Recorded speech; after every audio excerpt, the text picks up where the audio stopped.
Good morning to all of you.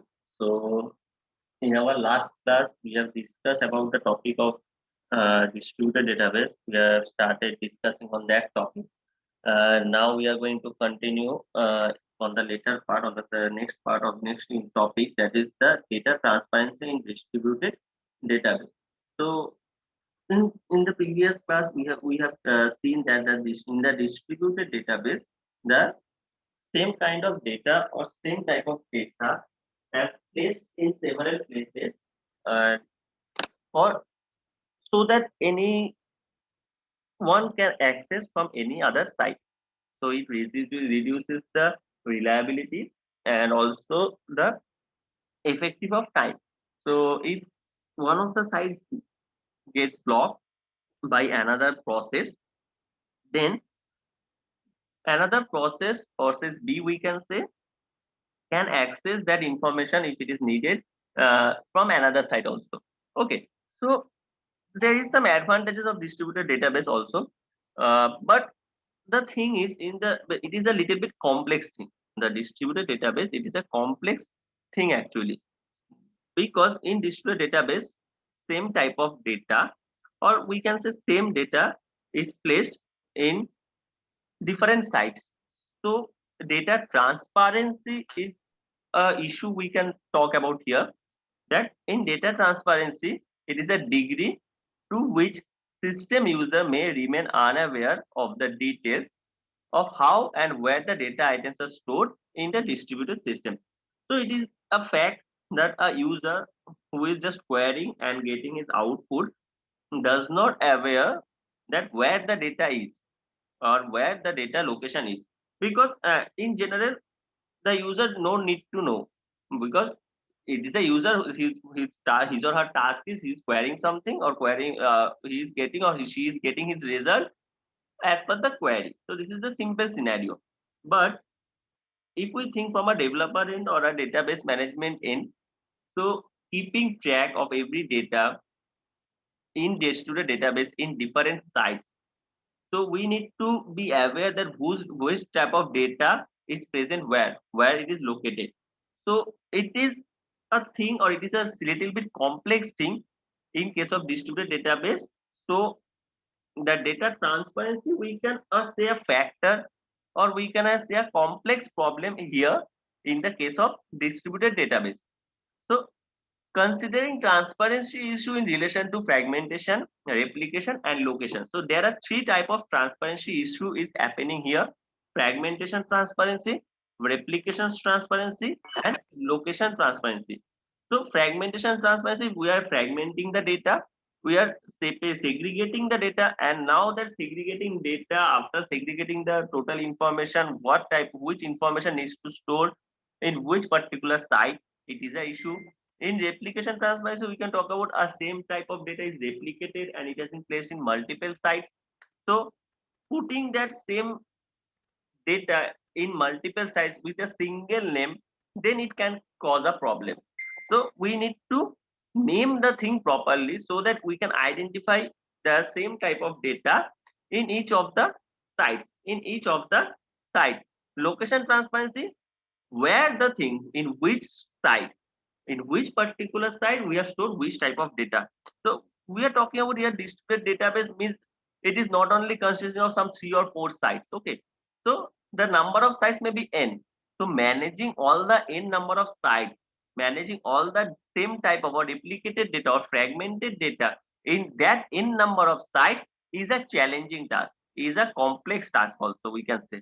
So this is a problem, or data transparency is a matter of concern in the case of distributed database, whereas in normal, in database management system, data transparency is very easy.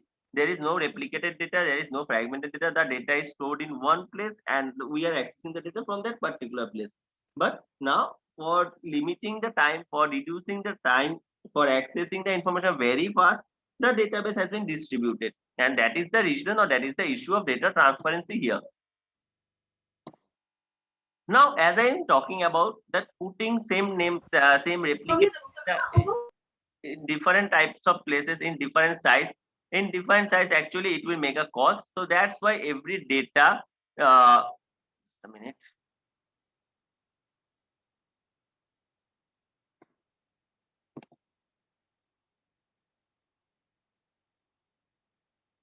So putting that data, so naming that particular data or replicated data and putting that every different site, every different multiple sites, actually we need to make use a particular naming scenario by which we can identify each of the term. So here the naming of data is important. So every data item must have a system-wide unique name. So these are the properties or these are the criteria to name that particular fragmented data or replicated data. So every data item must have a system-wide unique name. Every data item must have a system-wide unique name by which we can easily identify. So every data item must have a system-wide unique name by which we can easily identify. It should be possible to find the location of data item efficiently.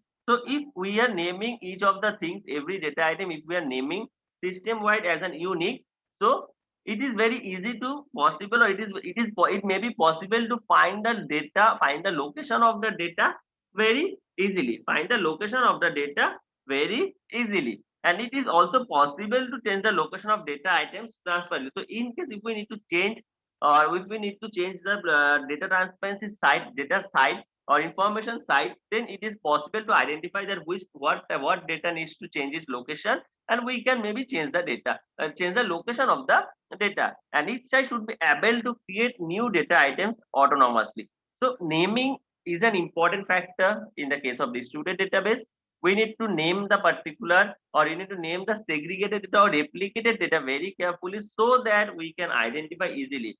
So that's why the naming is an important concern in the matter of distributed database. So whereas I'm talking about this naming data, so there may be a central server and there may be a multiple sites where the thing is located, because the central server always needed there where the total information of the master information will be placed, and the segregated data or the replicated data may be placed in multiple sites for the access purpose. So the structure, how to do that? The name servers assigns all names. So the central server is the master information where total thing is located. From that master server or the central server, the name, first name or the first data name was issued. So the first name will always from the central server or the master server. Then from that particular every multiple sites or the multiple sites which have each site maintains a record of local data items. So the sites where the things are present, each sites have their local data. So suppose considering a banking sector or a organization branches, okay, so there is a central head office and the branches are differently placed or located at different place. So the branches have their local data. So the branches have their local data, whereas also the branches have some all over data that they need to for their work purpose, actually for the process.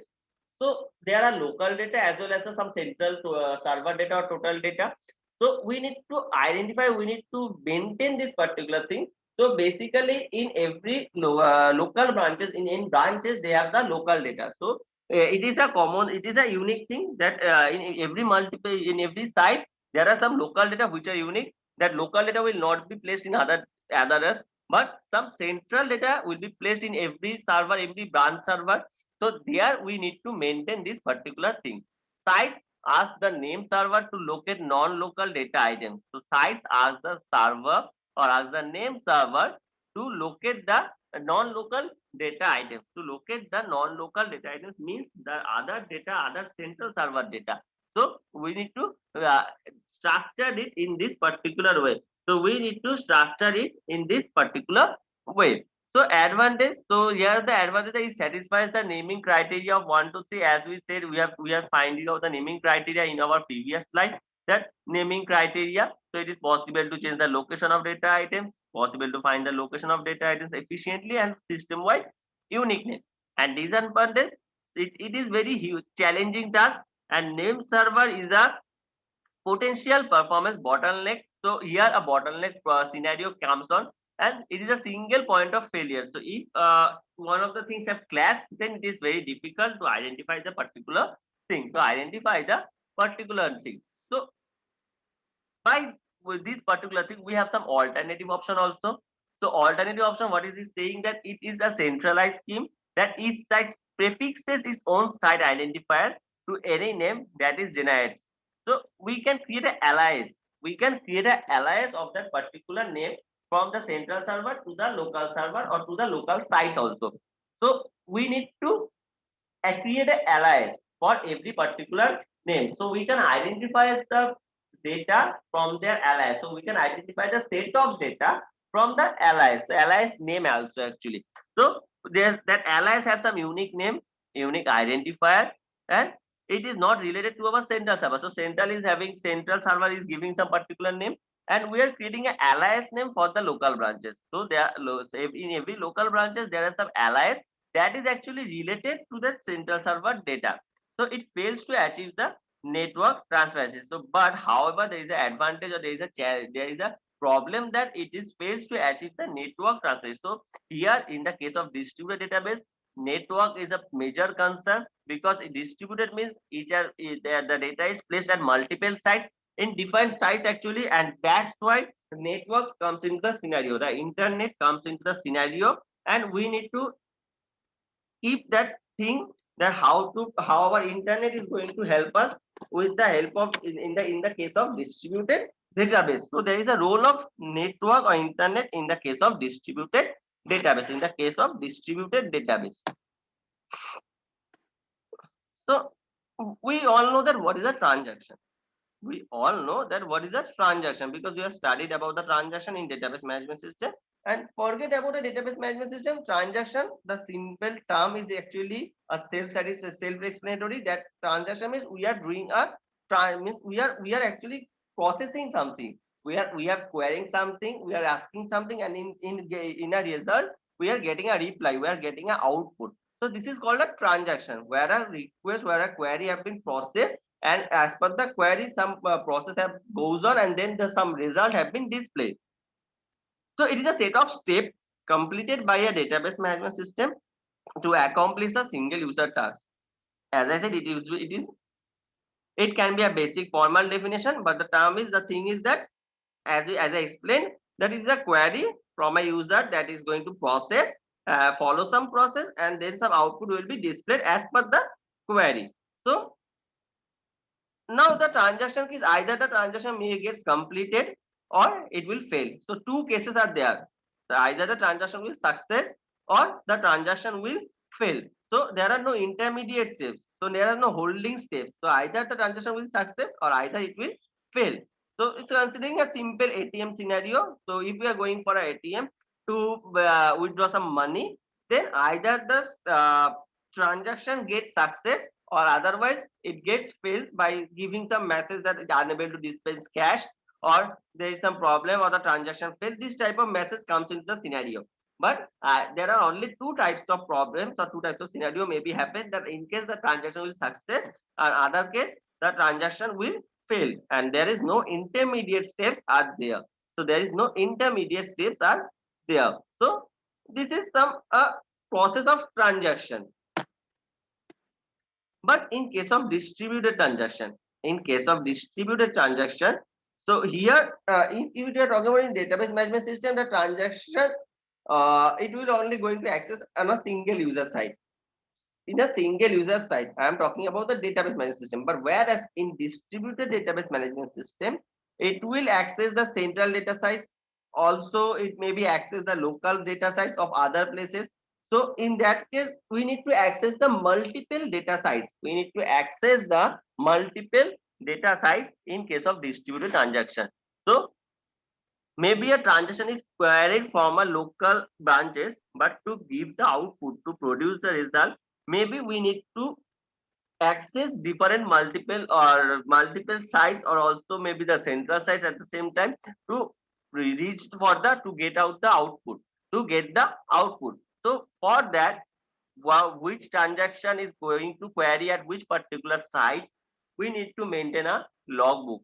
We means the management system, the distributed management system is going to maintain a logbook. So for every transaction, for every query, a logbook is automatic stored, where the data have been initiated, where we are going to get the output, or from where we are going to retrieve the data, which sites have the data. Also we maintain the logbook. So advantages of that particular logbook, why this logbook is maintained? Because suppose the same query for the first time, if the query was raised for the first time, then we need to check every multiple sites till the time we are getting our result. So for that, the time may be a little bit high, means to get the output to retrieve the query, we need to find out the data size, and that will, for that, there will be a little bit of time taking thing. There is a little bit time taking thing. But when that particular query is again done for the second time, so when the particular query is again done for the second time, then what happened, that from the logbook we can identify is this particular query have been retrieved from this particular site. So we can easily, we will go only for that particular site, we will retrieve the data and produce the output. So the time frame will be less to retrieve the output. That minimum time, the time will be less, and that is the advantage of maintaining this particular logbook. So participating in coordinating the concurrent execution of the transaction executing at that site, so it is very helpful for the distributed transaction for maintaining the logbook, and this particular logbook will be very effective actually. So each site has a transaction coordinator, means transaction coordinator, or you can say that's the single token type particular thing where just it will coordinate. So it is just a act as a median. So it is a coordinator who is responsible for starting the execution of transaction that originate at the site.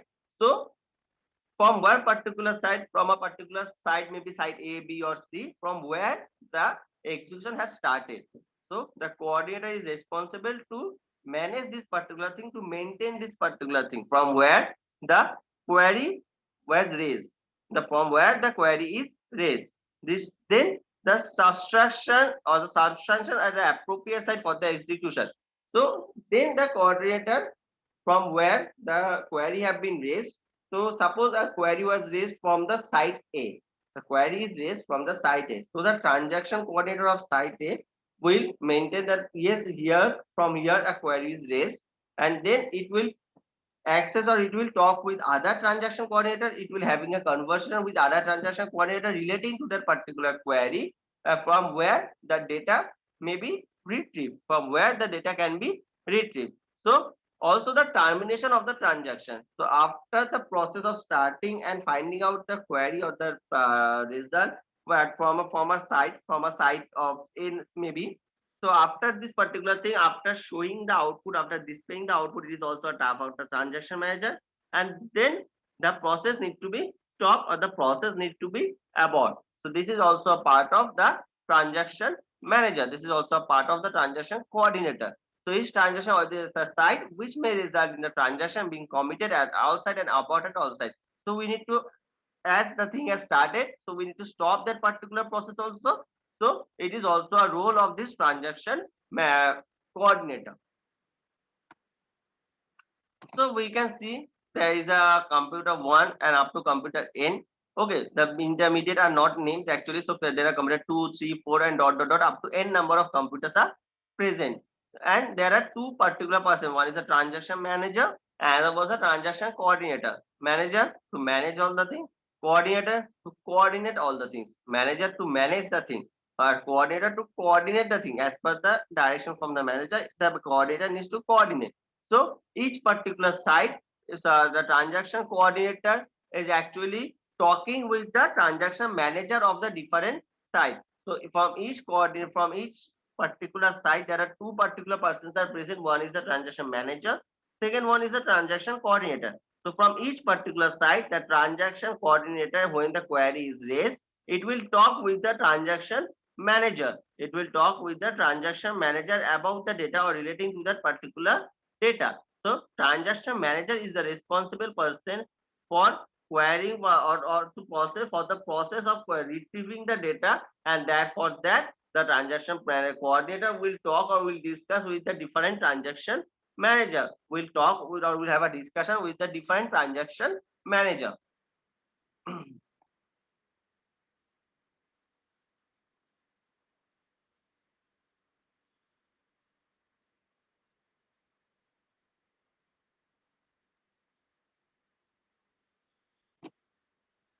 Now system failure mode. Now we have some system failure mode.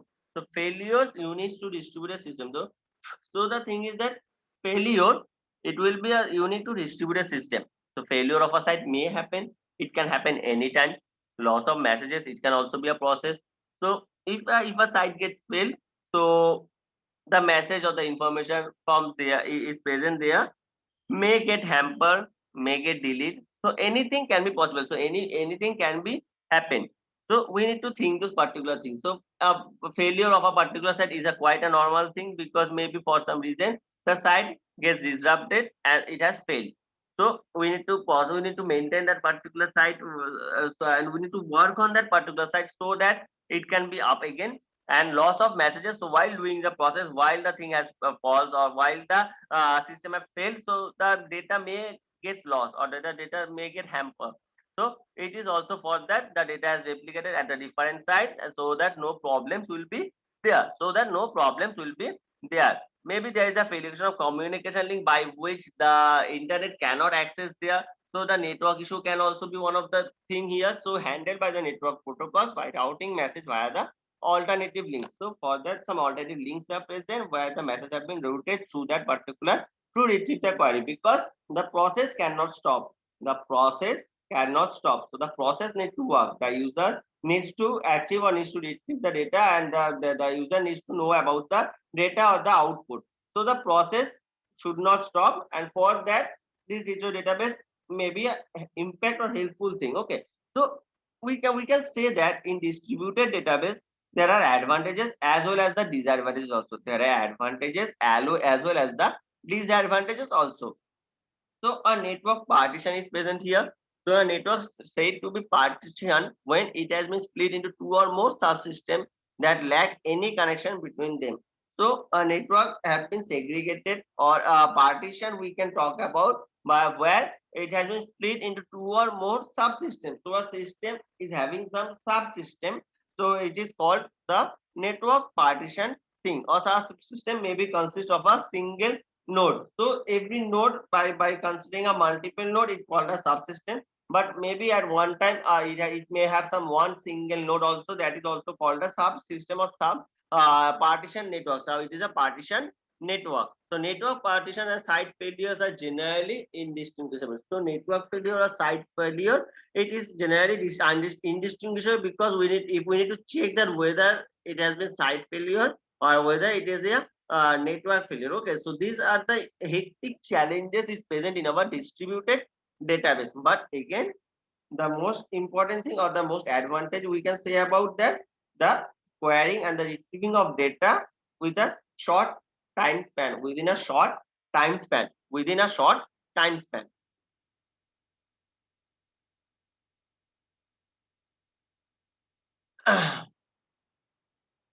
So here scenario have been described where a transaction is actually processing, and it is actually accessing three different database, and there are some actions have been named as the A1, A2, A3 and A4, A5. So commit, there is a commit thing actually happening. Commit rollback, we have discussed about this commit rollback in our database management system. So what is the commit, what is the rollback, we know about this particular thing. But again, just a simple reminder, in the case as we are discussing about this particular thing, so we need to know, so what is the commit. So what is a commit? So in commit we can say about that it is a statement in SQL that ends a transaction with a relational database management system. So it all makes all changes visible to others user. So in commit, it release an existing save point. So we are existing, and so where the thing actually going on, if there is a save point or checkpoint is there, then we need to commit that or to store that particular thing or to work on that particular thing. That is the process of commit. So using this commit statement, using this particular commit statement will help us to end our current transaction and make permanently all changes preferred in the transaction. So we are working on a transaction, we are in the process of transaction, but using this particular commit statement, we can end our current transaction, we can end our current transaction and also permanent make the changes. We can also make the changes, or we can also save at that particular point where the data have been processed, where the data have been aborted, so we can changes all the things necessarily. So this is the work for the commit. So this is for the work for the commit. So there are, we can see a simple process that in a one single time, for a single transaction T, for a single transaction T, it is taking action in three different sites. It is taking actions in three different sites. So it is not actually a desirable thing, or it is not actually the thing, because and at the same time we cannot modify it in the three database on the same data. Okay, so that will create a mess, or that will create a huge problem, because the three type of data in three different sets maybe gets changes in a random way, and that's why we may not have the proper output. So first we need to changes in one particular data size, and then that particular data will going to reflect in another data size.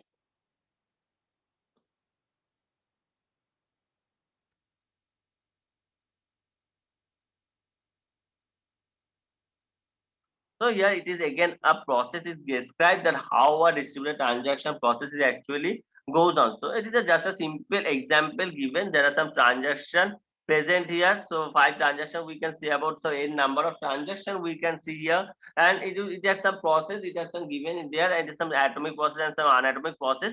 So this is just a simple diagram or simple flow diagram for the distributed transaction, for the tissue. So we can see that if in the case of T0 and T2, and where the thing actually process, so single from, it is a T0 of a central data site, and there are multiple data sites, the T1, T2, T5 up to T dot T n number of data sites actually present. So it stores to should ship 500 toothbrushes to store 5. So here is a process is given, the store to should ship from two. Wait a minute. There is a process that is stored to ship 500 toothbrushes to store 5. So there are to store 2 and store 5 is present. Store 2 should ship 500 toothbrushes. So from store 2, 500 toothbrushes need to ship to the store 5. So two things actually, two process is going to happen at the same time. Store 2 will have to clear 500 toothbrushes. So store 2 have to clear 500 toothbrushes, and store 5 need to add that particular 500 toothbrushes into the store T5. But here we can say, suppose that in the process of T2, 500 toothbrushes is not at all present, or the thing is not actually properly working. So maybe T2 gets fail. Maybe T2 gets fail for that particular transaction. So we need to process, we need to take each of the things very sincerely in the case of distributed database management system. So we are talking about the commit problem. So here the commit must be atomic. The commit must be atomic. And solution for the commit atomic problem is that there is a two-phase commit protocol. There is a centralized two-phase commit. There is a distributed two-phase commit, and there is a linear two-phase commit. And there are, we can generally talk about this particular four, that is the two-phase commit, centralized two-phase commit, distributed two-phase commit, and linear two-phase commit,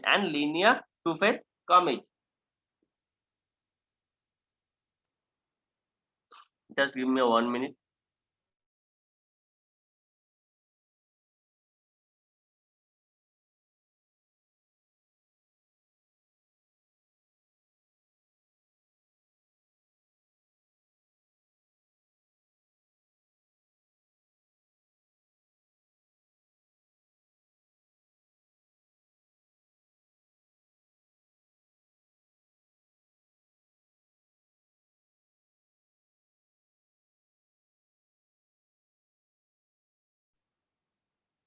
Okay.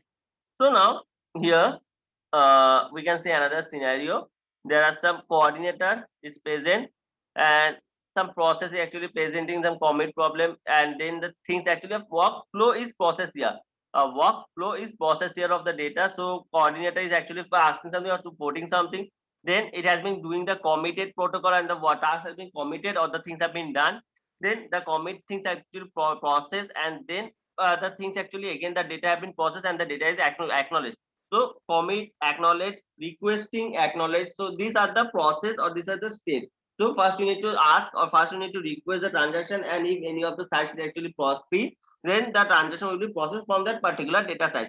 So a single transaction can be a single transaction will reach out its query to every particular data size available to for the particular data So this is the process. We can say that for a two-phase commit protocol, where a commit and acknowledge we can talk about. So commit two-phase commit protocol having a call commit and acknowledge.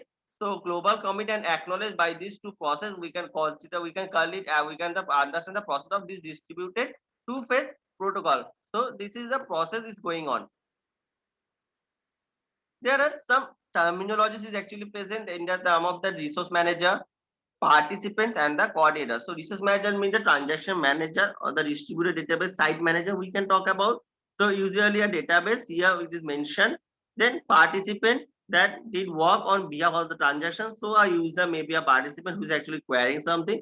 Coordinator, we can talk about the components that runs two-phase commit on behalf for the transaction. So coordinator is the process of coordination management process that runs the two-phase commit on behalf of the transaction, that runs the two-phase commit on behalf of the transaction, on behalf of the transaction. So we can see that there are two things, that is the coordinator and the participant.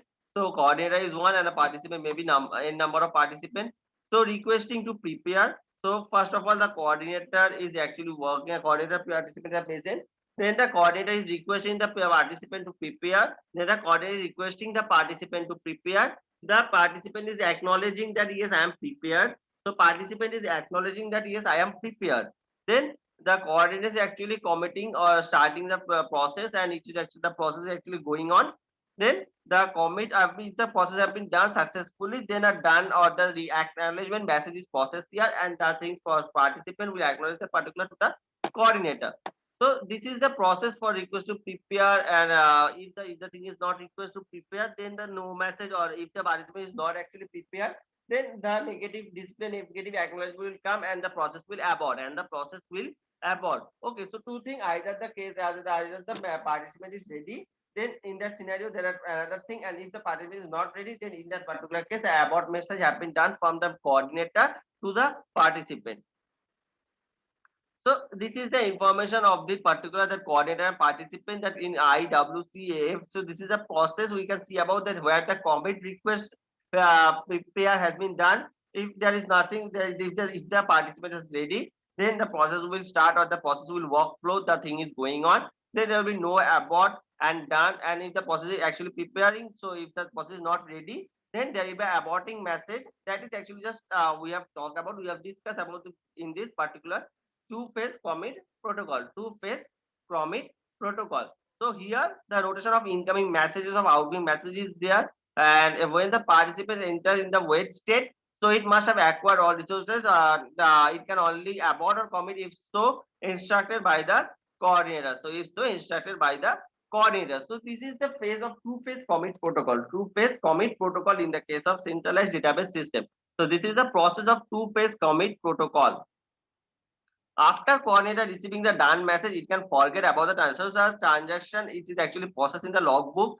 So whenever a transaction is actually processed, it is stored in our logbook. So if the after the transaction, whenever the transaction is actually success or getting success, then for after that we don't need to remember the process. The coordinator or the transaction manager don't need to remember that particular transaction. So they can forget about the transaction, because all the things is actually stored in our logbook. All the things is actually stored in our logbook. So this is a simple scenario. Okay, so up to this particular commit or two-phase commit protocol we will discuss today, because in a later part we will having some other topic. So up to this we are going to stop on today of committed two-phase protocol. So this is the simple scenario, this is the thing of this particular topic. So we can see that distributed database sometimes is very effective, but to maintain that particular database, it is a challenge, or it is a huge challenge we can say, because network is involved, multiple sites are involved. So transaction manager, number of coordinator are there. So a current scenario as per we can talk about. So coordination between all of these things, bonding between all of these things, managing all the things at the same time is a really challenging task. So distributed database useful, a very useful thing, but maintaining or managing that particular thing is a challenge. So by this, we are going to end our discussion for today here. So if anyone has forgot to write your name in the chat box for the attendance, do write your name in the chat box for the attendance purpose.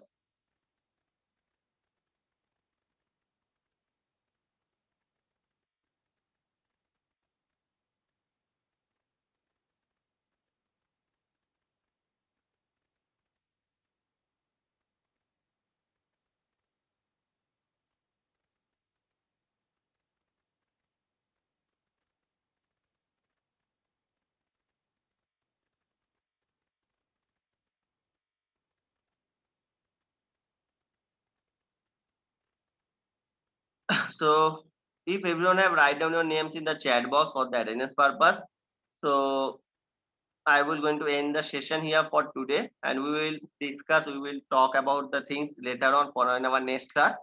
So thank you all for joining into the session, and I hope all of you are write down your names in the chat box. And the last thing that I say used every day, that please stay in your home and stay safe. Take care and take the vaccine if possible, because the vaccine is available. So take the vaccine, schedule your slot, book your appointment, and take it. Thank you all for joining into the session, and take care.